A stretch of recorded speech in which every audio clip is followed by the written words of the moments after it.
Well, you brought up Cooper. What a great transition period. Cooper.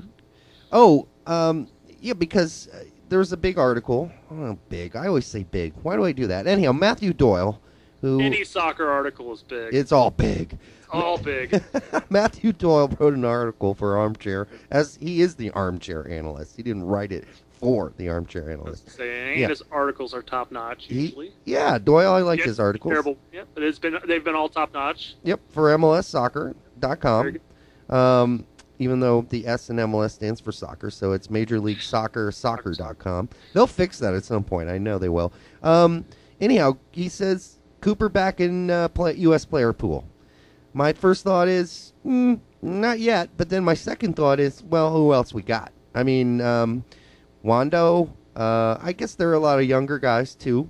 But I don't see why you wouldn't at least consider him if he continues to not play like he's 5'8" and continues to play like he is indeed 6'4" or 3 or whatever the hell he is. He's like over 200 pounds. He's a big boy. 210 pounds, yeah. And he's playing like it now. It's awesome. It's great to watch.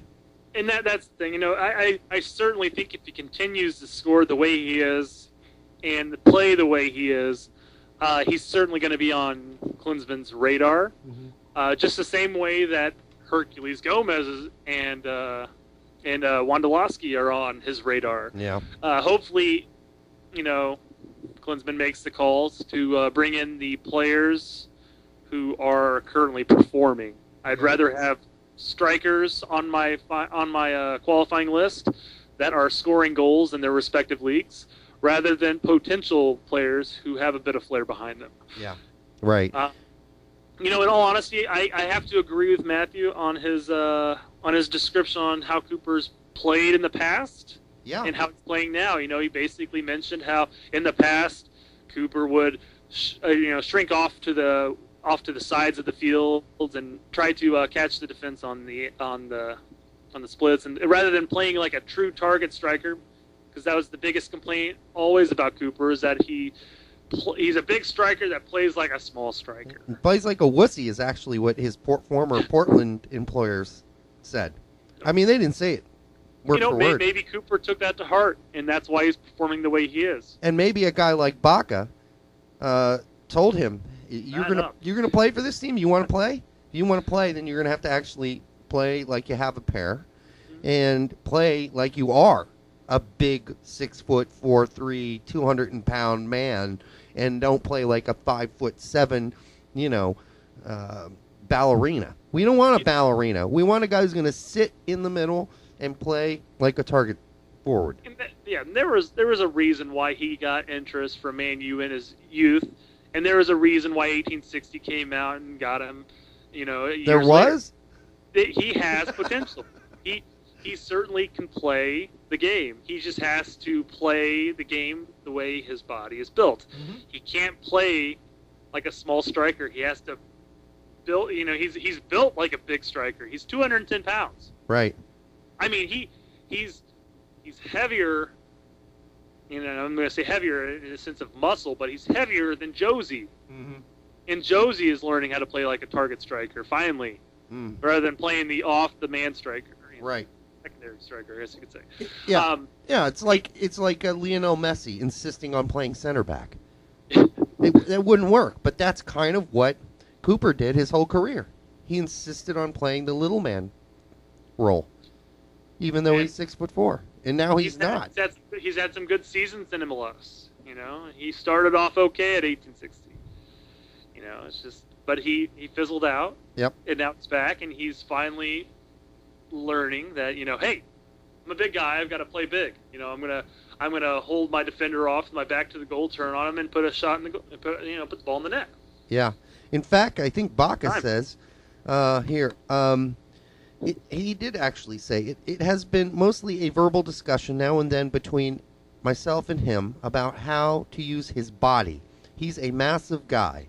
He is strong, but also a little bit too nice, says Baca. A little bit too nice. So in a sense, Baca's saying he is kind of a wussy, but then he goes on to say, I would say in the last few games, though, he's also looking very strong as a target. We knew when we traded for him that he's not a typical target. He's a guy that likes to run the channels, but now The first goal against Columbus, when he holds the ball and turns and finishes, that's a huge difference. So huge, as Doyle says, may be underselling it. Because if Cooper does keep this up, this is the kind of guy we might need if you're Jurgen Klinsmann. Because let's say Josie gets hurt. Who else is going to play that role? You really don't want Dempsey playing that role. But if Cooper can learn how to do it right now. Yeah. And, if Josie can learn how to do it, a guy is smart. Not that Josie's dumb. He's a smart kid, too. He's just young, and he's still learning. But a guy like Cooper's been around as long as he has, should have learned this a long time ago, and maybe he's finally figuring it out now. Yeah.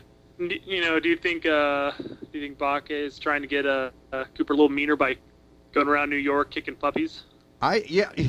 You know what? I don't know if I don't recommend kicking puppies because, obviously my mom's a part of the Humane Society, and that would be that would get me in a lot of trouble. Should. Yeah, don't. I'm saying you have to be a mean person to kick a puppy. But Brett is not endorsing anyone kick puppies. I just want to be really clear. But maybe, perhaps, they're doing some mean things to him at practice to piss him off, like. I don't really know, but I know this one drill we used to do. If you lost this drill, then you would have to. Is that what it's called, ass up? Where you sit in the goal and you bend over and people shoot balls at you? Exactly. Except for Cooper, it's mandatory before every practice. He doesn't even have to lose anything to go ass up. They put the ball 5 feet away from Cooper. Exactly. They just wait on him until he gets so pissed that he goes on a rampage. Can you imagine Henri taking a crack at him at 11 meters? That's what we used to do, 11. But sorry, Kenny. Yeah. Well, whatever it is, this is a different Kenny Cooper, at least the way he's playing. Maybe he is still too nice, and that's exactly how his former employers at Portland described him, too nice, which means, hey, guy needs to grow a pair. And it looks like maybe he's not growing one, but at least technically he is playing in the right places and doing the right things. And that's the thing. Matthew actually mentioned why he didn't fit into Bob's plan, and we had talked about that as far as playing the target striker. And you play him. He's a big striker. You want to play him as a big striker, but he didn't play like that. Right. My main point here is that even as not a target striker. He still had a decent strike rate for the U.S. Given the minutes he had. Mm-hmm. He still would perform.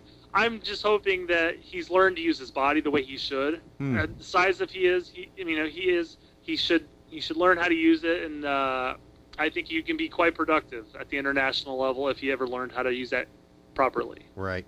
All right, Brett. It is time for dee-doo, dee-doo, dee-doo. I don't know. That's a bad sound effect, but it's time for short topics. So let's get into some of this. Those weren't short topics? Well, no, because we're what are we? We're like 30 minutes into this sucker right now, or longer. Let's talk about Brian Schroeder's interview with Tab Ramos, and basically all this article really points out a couple things. Number one, he inherited a gigantic list. Database, if you will. Yeah, database of 300 to 400 players overseas with options to play for the United States. He's now, Ramos himself, called up about 60 players dating back to late November for the U20s. And basically what this just says to me, being the U20 coach must be a research hell because it's just such a crapshoot. I mean, you got 300, 400 players with options to play for the United States. I mean, it's just insane. How do you pick a U20 team and know that that's the right team? And the answer is you never really know. Well, let's be fair. Just because the 300 to 400 players are eligible to play for the U.S. doesn't mean they are quality to play for the U.S. Yeah. I was eligible to play for the U.S., but it didn't mean anybody was, hunting me down in Erlangen, Germany, or Berlin to make it happen. So, but of course, back then nobody tracked that stuff like they do now. Tab has he says he has contacts, all around the world in Mexico, Germany, especially the U.S. and everywhere else where there's, potential U.S. players, and he's in constant contact with them, talking about, this player and that. He, it's rare. He even mentions it's rarely an occasion that they bring a player in and they're like, whoa, we totally screwed the pooch on that one. He sucks. Right. So he has a general idea of the players he has in his player pool, and he's he assisted Ranjan for a while. He knows how the game's played at being the manager. Right. And he was in evaluating mode currently. And right about now, he's going to start to develop his team for the qualifications. Right. And there are some guys in camp that are missing right now. I mentioned Cody Cropper from Ipswich, goalkeeper there. He mentioned Will Packwood from Birmingham. He mentioned Lewis Gill from Real Salt Lake. And he also mentioned Bayev and Mark Pelosi from Liverpool. I'd like to see those two guys on there. Oh, yeah. But one of the guys he seems really, really high on, and a lot of people do, is John Anthony Brooks from Hertha Berlin, who actually, in this report by Brian, says he actually turned down a 4-year deal. Yep. With Bayern Munich, München, as we used to call them. So that's a big deal.